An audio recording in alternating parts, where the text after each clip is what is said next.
La vidéo précédente, elle portait sur pourquoi des fois une séance n'est pas efficace. Il y a un cas aussi que j'ai envie de rajouter. C'est le fait que, parfois, ce qui fait que l'hypnose fonctionne, c'est pas tant l'hypnose, ou c'est pas tant ce qui a été travaillé, etc.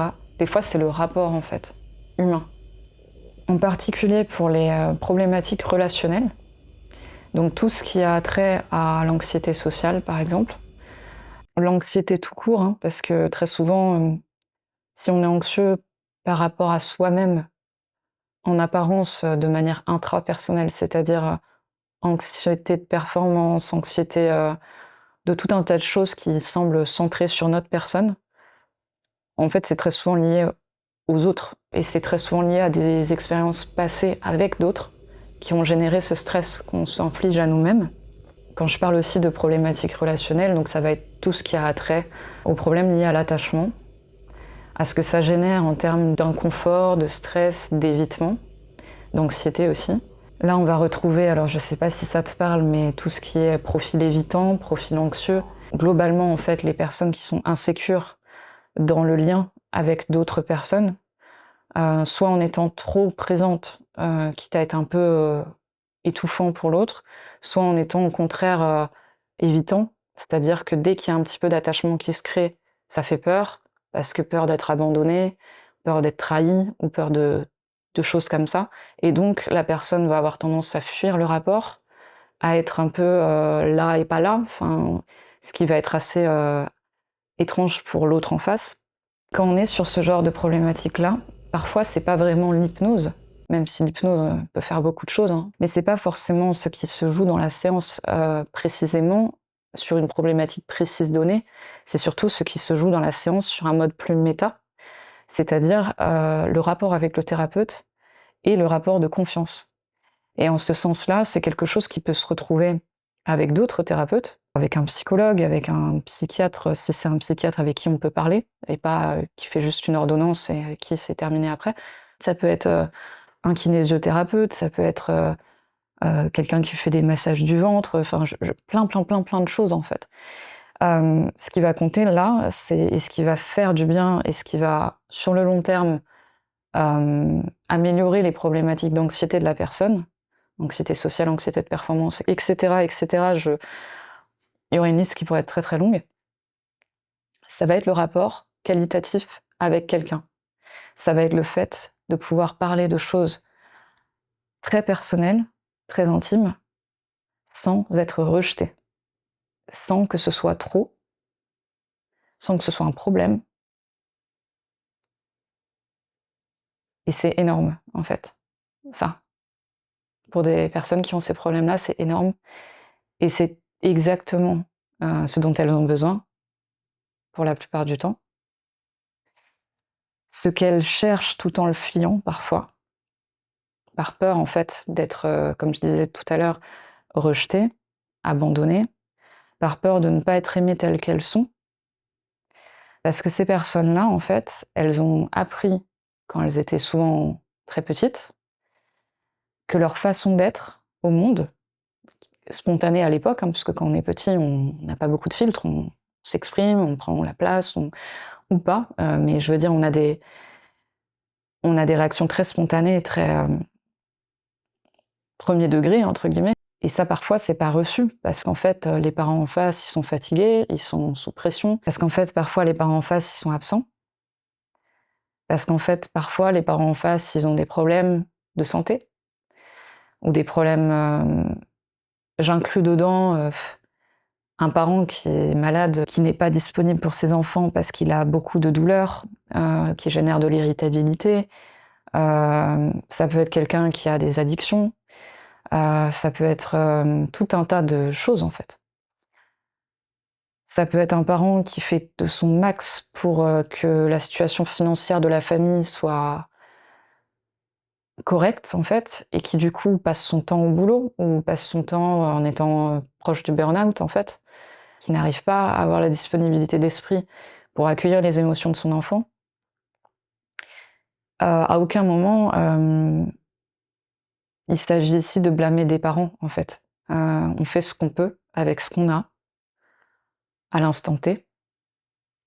Malheureusement, ça a des conséquences sur l'enfant.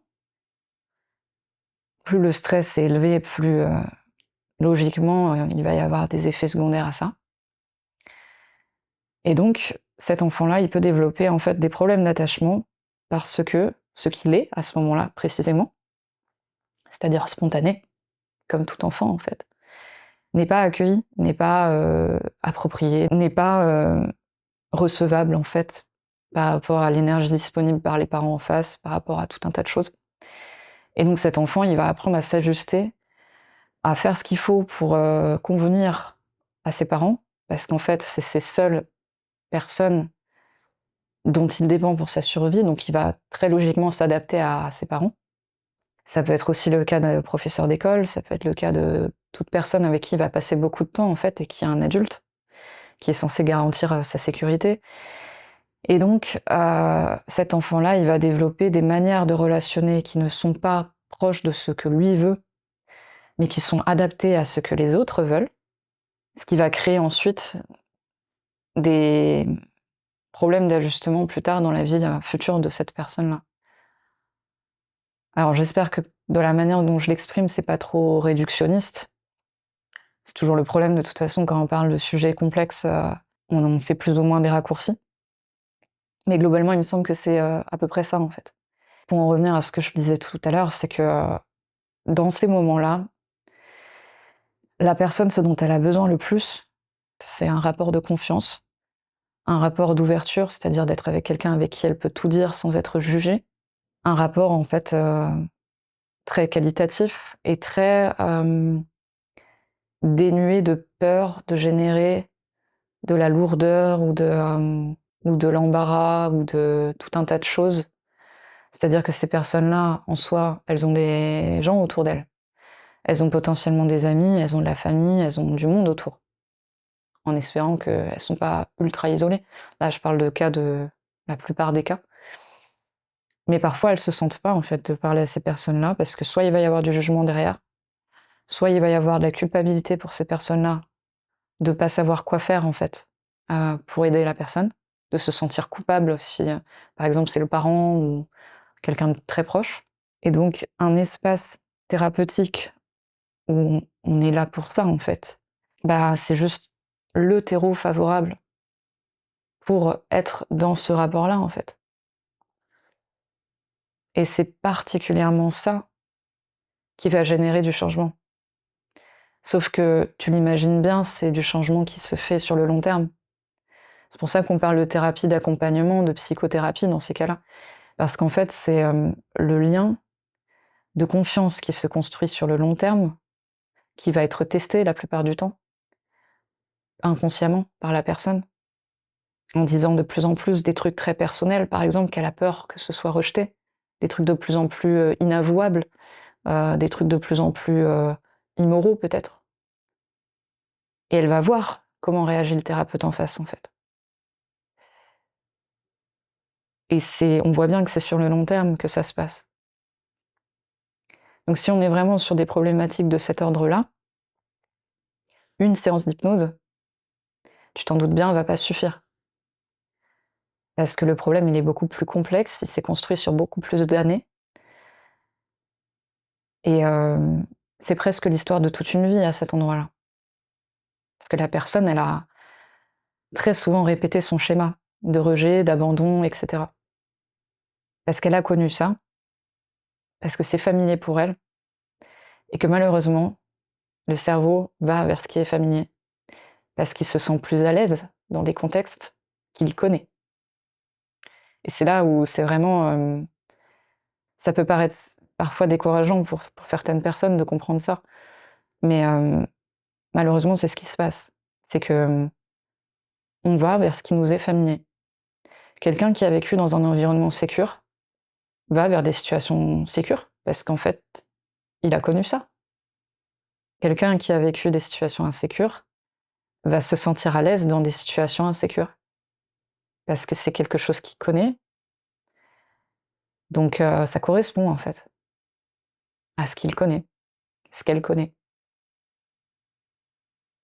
Heureusement, on peut en sortir, Parce qu'il y a un moment donné où la personne, à force de vivre des situations similaires, à force de répéter les mêmes schémas, il y a une sorte de ras-le-bol, en fait. Il y a un moment où la personne, elle commence à prendre conscience qu'il y a quelque chose qui déconne, avec un peu de chance, avec un peu d'introspection, en fait, avec un peu de comparaison avec le vécu des autres, parce qu'on a toujours des amis pour qui ça se passe bien, en fait. Des fois, on s'entoure aussi de personnes qui ont exactement les mêmes problèmes que nous. Donc on se renvoie mutuellement que la vie, c'est compliqué, etc., etc. Et on se crée des croyances aussi. Mais bref, voilà, ces dynamiques-là, ces problématiques-là, elles sont des problématiques de travail à long terme. Et dans ces cas-là, oui, l'hypnose ne marchera pas en une séance. L'hypnose ne sera pas toujours efficace. Là où par contre l'hypnose, moi je trouve de mon expérience, est particulièrement efficace selon moi, c'est qu'en fait l'hypnose crée un rapport intime assez fort. Parce que se laisser aller avec quelqu'un à cet état-là, où on a une perte d'agentivité, où on est toujours en contrôle d'une certaine manière, mais d'une manière différente, où on se laisse disponible pour absorber, pour prendre des suggestions, pour faire confiance à l'autre et à ce qu'il nous suggère, pour créer du changement chez nous, ce rapport-là de confiance qui se construit et qui se renforce quelque part avec l'hypnose, parce que c'est inconfortable pour beaucoup de personnes d'aller à l'intérieur d'elles-mêmes, d'avoir des émotions qui montent, d'avoir des trucs inconfortables qui arrivent. C'est vraiment pas simple pour des personnes qui n'ont jamais fait ça et qui sont du style à éviter de ressentir tout ce qui est désagréable parce que ça leur fait pas du bien. Et donc l'hypnose en particulier, je trouve, crée un rapport très intime avec le thérapeute parce qu'on va dans des zones d'ombre en fait. On est soutenu par la personne, elle vient avec nous, elle nous guide là-dedans, elle est soutenante et elle met un cadre aussi pour qu'en fait on vienne éclairer avec notre lanterne ce qu'on n'avait pas envie de voir ou ce qu'on n'avait pas pu voir parce que y aller tout seul c'était trop compliqué par exemple, ce genre de choses-là. Et donc pour moi oui vraiment l'hypnose crée un rapport privilégié d'autant plus qu'on entre dans des facettes de nous-mêmes ou des zones de nous-mêmes qu'on a tendance à mettre un voile dessus dans notre vie de tous les jours.